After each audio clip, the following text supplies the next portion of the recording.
Capítulo 3. La lluvia no amainó.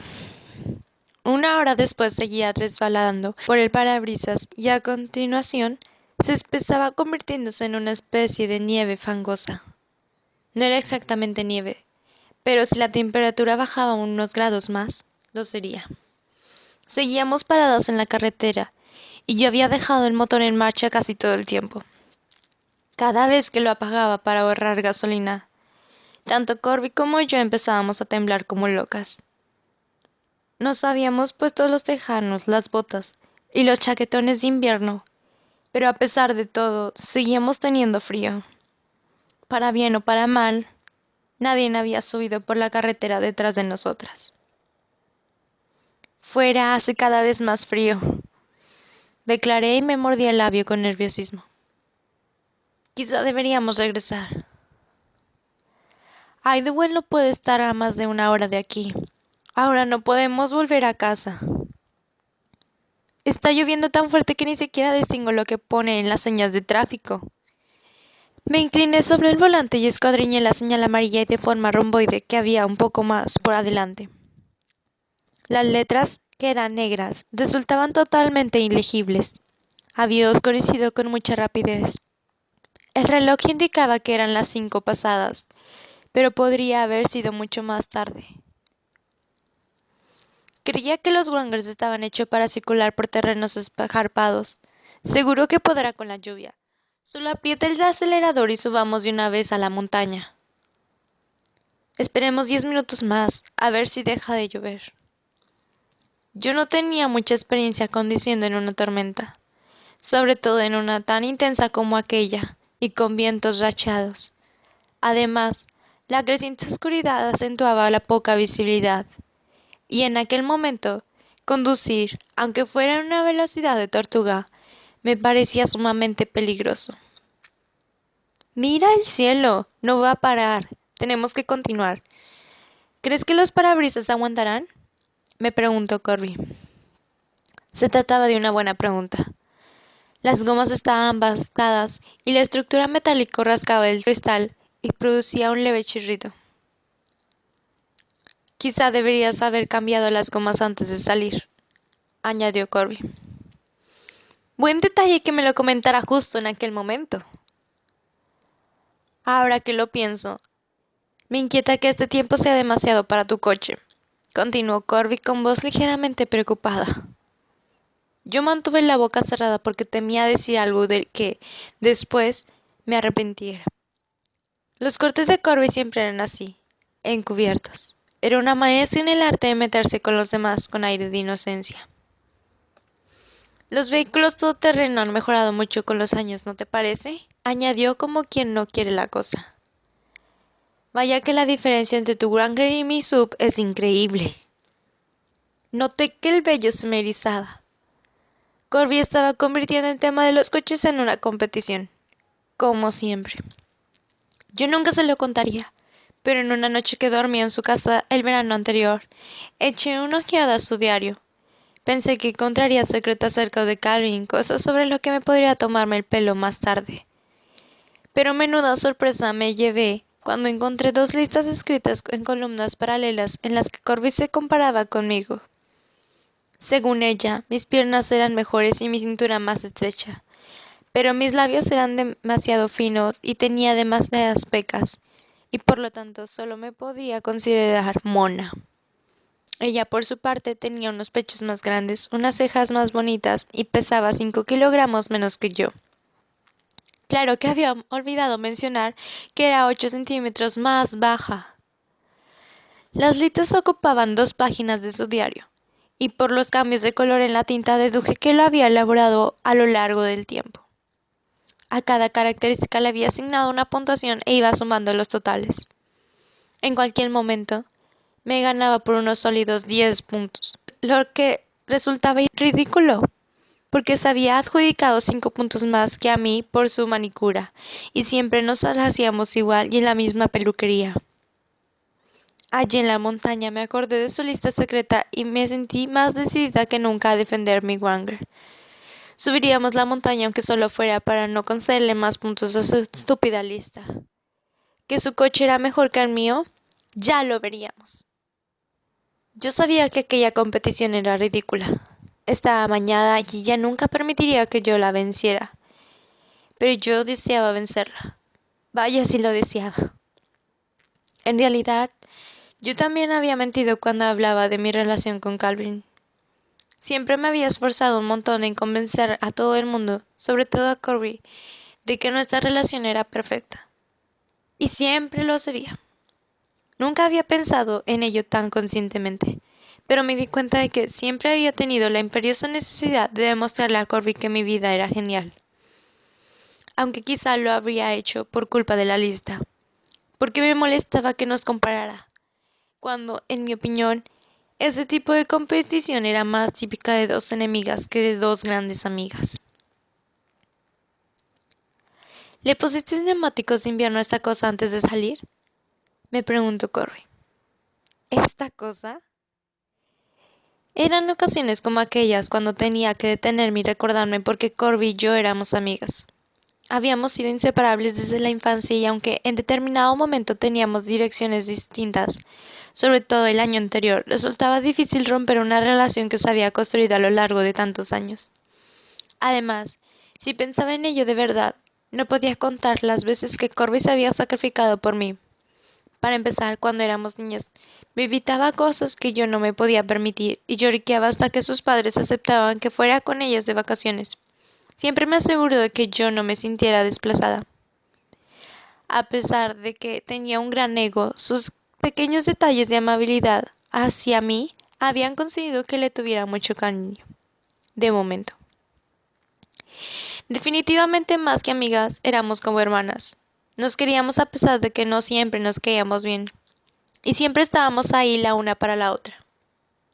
Por ejemplo, Rachel y Emily habían decidido ir a la playa en lugar de ir al alpinismo a las Tenton, aunque sabía que yo lo necesitaba. Pero Corbin no había dudado en acompañarme. Bueno, casi no había dudado. Se suponía que no iba a nevar, repliqué yo. Tus padres nos dijeron que las carreteras estarían despejadas hasta Adwood. Corby exhaló un largo y quejumbroso suspiro y cruzó las piernas con impaciencia. Bueno, como nos hemos quedado aquí atascadas, supongo que tendremos que confiar en que Bird venga a rescatarnos. ¿Estás insinuando que es culpa mía que estemos aquí atascadas? Yo no controlo el tiempo. Corby se volvió hacia mí. Yo solo he dicho que estamos atascadas, pero tú lo estás malinterpretando. Además, aunque realmente hubiera insinuado que el Granger no puede con este tiempo, la verdad es que es cierto, ¿no? Simplemente estás cabreada porque tengo razón. Mi respiración se aceleró. ¿Quieres ver cómo el Granger sube la montaña? Ella se puso chula. Lo creeré cuando lo vea. Muy bien. De acuerdo, como quieras. Acelera a tope. Aparté un mechón de mi cabello de mis ojos con un suplido y agarré el volante con tanta fuerza que mis nudillos se volvieron blancos. Yo no quería hacerlo. No estaba segura de que el Granger pudiera subir con tanta corriente. De hecho, esto era lo que le iba a pedir que le hiciera. Eres una falsa, declaró Corby. No vas a hacerlo. Tenía que conseguirlo. No tenía más remedio. Yo misma me había metido en aquel lío. Pulsé la primera, reuní coraje y dirigí con cautela el Granger hacia la corriente de agua que bajaba a raudales por la carretera. Tenía tanto miedo que noté como una gota de sudor descendía por mi espalda. Ni siquiera habíamos llegado a Idlewild y ya teníamos problema. Si la fastidiaba, Corbin nunca me perdonaría por haberla arrastrado a aquel viaje. Y lo que era peor, Calvin se enteraría y comentaría que yo no debería haber organizado una salida a las montañas si no sabía conducir con mal tiempo. Tenía que sacarnos de allí. Las ruedas traseras patinaron y derraparon, pero al final se agarraron al pavimento y empezaron a subir. ¿Lo ves? Exclamé con orgullo, pero todavía me sentía como si un puño me oprimiera el pecho. El pie con el que apretaba el acelerador se me había quedado helado, pero tenía miedo de aflojarlo por si el Granger patinaba. derrapaba o lo que fuera peor, se despeñaba por la ladera de la montaña. Ya te cholearás cuando ya habíamos llegado allá arriba. Unos copos de nieve enormes caían sobre los parabrisas, así que aumenté la velocidad de los limpiaparabrisas. Apenas vi unos metros por delante del Wrangler y conecté las largas, pero la velocidad no mejoró. Seguíamos avanzando a pasos de tortuga durante una hora más. Al final, ya no veía nada de la carretera, solo visiones fugaces del negro asfalto entre la blanca y cegadora nieve. Cada pocos metros los neumáticos patinaban y se quedaban bloqueados. Entonces yo apretaba más el acelerador, pero sabía que no podíamos seguir así mucho tiempo más. Una cosa era salvar mi orgullo delante de Corby, y otra muy distinta matarnos innecesariamente. El motor del Wrangler se paró. Yo volví a encenderlo y presioné el acelerador. Vamos, no te pares. Aunque no estaba segura de que si lo decía al coche o a mí misma. El motor gimió y volvió a pararse. La empinada cuesta y la capa de hielo que se había formado en la carretera hicieron que resultara imposible seguir avanzando. No pude ver en qué parte de la carretera nos habíamos parado, y esto me asustó mucho. Podríamos estar a escasos centímetros del precipicio. Volví a encender las luces de emergencia, pero nevaba tanto que nadie las vería hasta que fuera demasiado tarde. Saqué el mapa de Calvin e intenté orientarme, pero fue inútil. La tormenta de nieve me impedía vislumbrar ningún punto de referencia. Permanecimos en silencio durante varios minutos mientras nuestro aliento empañaba los cristales. Me alegré de que, por una vez, Corby no hiciera ningún comentario. No habría soportado tener que discutir con ella en aquellos momentos. Una vez más repasé mentalmente nuestra situación. No disponíamos de comida, porque ya estaba en la cabaña. La señora Versteger había encargado a su asistente que la comprara y la subiera a Edwell para ahorrarnos el trabajo. Nuestros móviles no tenían cobertura. Disponíamos de saco de dormir, pero dormir allí, en el coche, no era una opción. ¿Y si un camión nos embestía por atrás? ¡Vaya mierda!, exclamó Corby. Limpió el vaho de la ventanilla y contempló, alucinada, la tormenta. Yo no había visto nevar de aquella manera nunca. La nieve había tapado toda la carretera y seguía apilándose sin cesar. Creo que ahora sí deberíamos regresar, declaré por fin. Pero volver atrás tampoco era una opción. Conducir cuesta abajo sobre el hielo me parecía mucho más peligroso que subir la pendiente. Además, estaba agotada de tanto concentrarme por llegar hasta allí y empezaba a dolerme la cabeza. No podemos volver, nos quedaremos aquí, anunció Corby con determinación. Bill probablemente salió 1 o 2 horas después que nosotras y nos remolcará con su camioneta. No podemos quedarnos en mitad de la carretera, Corby. Es demasiado peligroso. Tiene que haber un área de descanso en algún lugar. Baja y empuja el coche. ¿Perdona? No podemos quedarnos aquí. Estamos en mitad de la carretera. En realidad, yo no sabía si estábamos en mitad de la carretera, porque el suelo, los árboles, el cielo eran blancos y no se distinguía dónde terminaba uno y empezaba el otro. Y aunque no creería que deberíamos mover el coche, ya no se veía nada. Estaba cansada de las sugerencias bobas y estúpidas de Corby y quería enfrentarla a la realidad. Baja y empuja, repetí. Corby abrió mucho los ojos y después los entrecerró. No puedes hablar en serio. Allá afuera está nevando. Muy bien, entonces tú conduces y yo empujo. Yo no sé conducir un coche con cambio manual. Yo lo sabía, pero el hecho de que ella no lo reconociera no mejoró, como yo esperaba, mi estado de ánimo. Estábamos atascadas y no teníamos ni idea de cómo sacarnos de ahí. Una extraña sensación oprimió mi garganta. ¿Y si la situación en la que estábamos era peor de lo que creíamos? Aparté a un lado el escalofriante pensamiento y salí del coche. El viento y la nieve azotaron mi piel con violencia. Hurgué en mis bolsillos en busca de mi gorro de esquiar de lana. Al cabo de 5 minutos parecía un paño de cocina mojado. En algún lugar, al fondo de la mochila, tenía una gorra de visera que Calvin me había regalado el verano anterior. Pero tampoco era impermeable. La única razón que lo hubiera llevado al viaje era que pensaba devolvérsela. Así le dejaría claro que había pasado página. Ajusté mi pañuelo rojo alrededor de mi cuello y confié que me protegiera del frío más que el gorro. ¿A dónde vas? Preguntó Corby a través de la puerta que estaba abierta. No podemos quedarnos a dormir aquí. Si dejamos el jeep encendido durante toda la noche, nos quedaremos sin gasolina y sin calefacción nos helaremos. La miré fijamente a los ojos para asegurarme de que comprendiera lo que le estaba diciendo, aunque ni yo misma acababa de creérmelo. La idea de que pudiéramos estar realmente en peligro se retiraba continuamente al fondo de mi mente sin que yo pudiera hacer nada para evitarlo. No lograba asimilarlo. La imagen de mi padre acudía a mi mente sin cesar. ¿Sabía que estaba nevando en las montañas? Quizá ya estaba en camino para rescatarnos. No corríamos verdadero peligro porque mi padre nos salvaría. Pero, ¿cómo nos encontraría? Se suponía que no iba a nevar, exclamó Corby con voz chillona. Si mi padre hubiera creído que podría ocurrir algo así, no me habría dejado emprender aquel viaje, y en aquellos momentos yo estaría sana y salva en mi casa. Pero estos pensamientos constituían una pérdida de tiempo. Estaba en la montaña, nevada, y teníamos que encontrar un refugio. ¿Estás sugiriendo que durmamos a la intemperie? Corby señaló hacia el bosque que se veía oscuro y amenazador entre los remolinos de nieve. Introduje las manos en las axilas para mantenerlas calientes y dije, no podemos ser los únicos seres humanos en este lugar. Si caminamos un poco, seguro que veremos las luces de alguna casa. ¿Y si nos perdemos? Su pregunta me enojó. ¿Cómo podría saber yo la respuesta?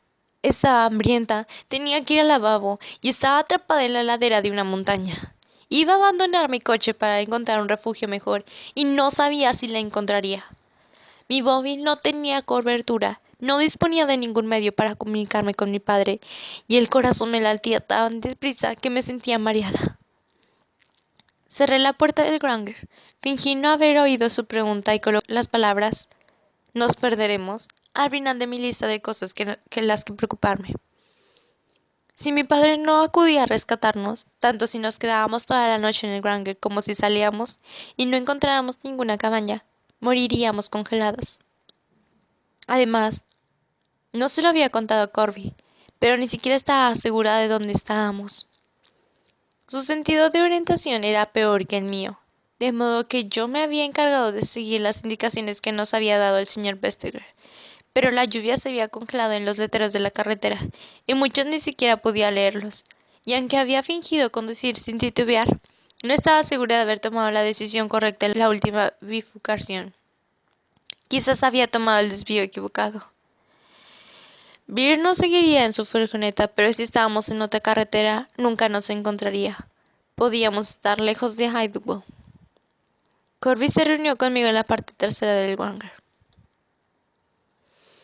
Quizá debería quedarme aquí mientras tú buscas ayuda. De esta forma una de nosotros sabrá dónde está el hangar.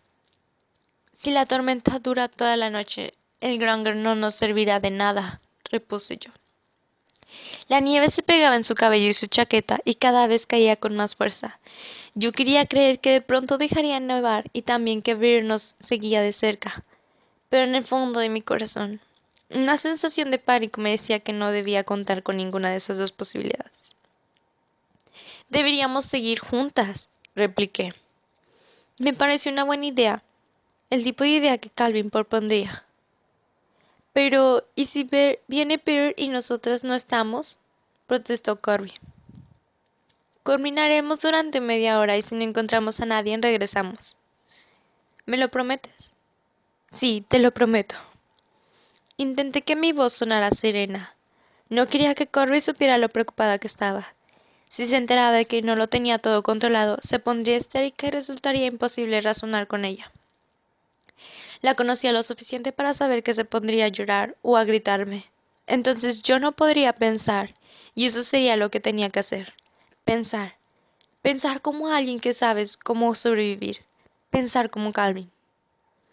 Tomé una linterna del maletero y nos adentramos a la tormenta. Caminamos con dificultad por la nieve durante media hora, y después lo alargamos a 45 minutos. Seguí la carretera para evitar que nos perdiéramos, pero estaba tan oscuro y nevaba tan intensamente que resultaba fácil desorientarse. Llevábamos caminando cerca de una hora y yo sabía que me estaba agotando el tiempo. Corby pronto empezaría a quejarse y a querer volver al Granger. Venga, un poquito más, declaré por enésima vez. Veamos qué hay allí detrás de aquellos árboles. Corbin no respondió y me pregunté si finalmente estaba tan acojonada como yo. La nieve me hería en la piel como si se tratara de unos dientes afilados. Cada paso que dábamos resultaba doloroso y mi mente empezó a elaborar otro plan. En el Granger había mantas y sacos de dormir. No podíamos dormir en la noche porque estaba parado en la carretera, pero si nos poníamos varias capas de ropa, excavamos en un agujero en la nieve y dormíamos pegaditas la una a la otra para conservar calor. ¡Una luz! Allí, más adelante. No se trataba de una alucinación, era real. ¡Luces! Grité. Mi voz sonó tan débil debido al frío que sentía. Corby se echó a llorar. La tomé de la mano y juntas avanzamos con dificultad entre los árboles y sobre un suelo que estaba blando y mojado a causa de la nieve. Este se pegaba en mis botas, lo que hacía que cada paso resultaba más penoso. ¡Una cabaña! ¡Una cabaña! ¡Estábamos salvadas! La luz que salía por las ventanas nos permitió distinguir una vieja camioneta de color marrón rojizo que estaba en la entrada, oculta debajo de una capa de varios centímetros de nieve. Había alguien en casa. Corrimos hasta la puerta y los golpeé con los nudillos. Sin esperar que me respondieran, volví a llamar, esta vez más fuerte. Corby se unió a mí y aporreamos la puerta con los puños. No me permití pensar en la posibilidad de que nadie contestara, de que se hubieran ido y hubieran dejado la camioneta, de que estuviéramos por entrar a la fuerza. Pero si era necesario, estaba convencida de que lo haría.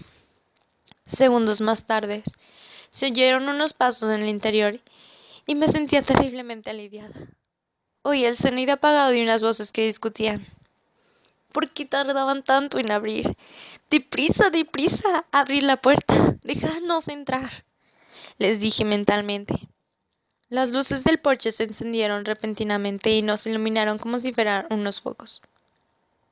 Yo parpadeé e intenté adaptar mi visión a la luz. Habíamos caminado en la oscuridad durante tanto tiempo que el brillo de las luces me hizo daño en los ojos. El pestillo se deslizó y la puerta se abrió con un suave crujido. Dos hombres aparecieron en el umbral. El más alto estaba situado unos pasos más atrás. Lo reconocí enseguida. Iba vestido con la misma camisa a cuadros y las mismas botas resistentes de antes. Nuestras miradas se encontraron y durante un segundo su cara reflejó extrañeza. Agudizó la vista y cuando me reconoció sus facciones se endurecieron. —¿Mason? —pregunté.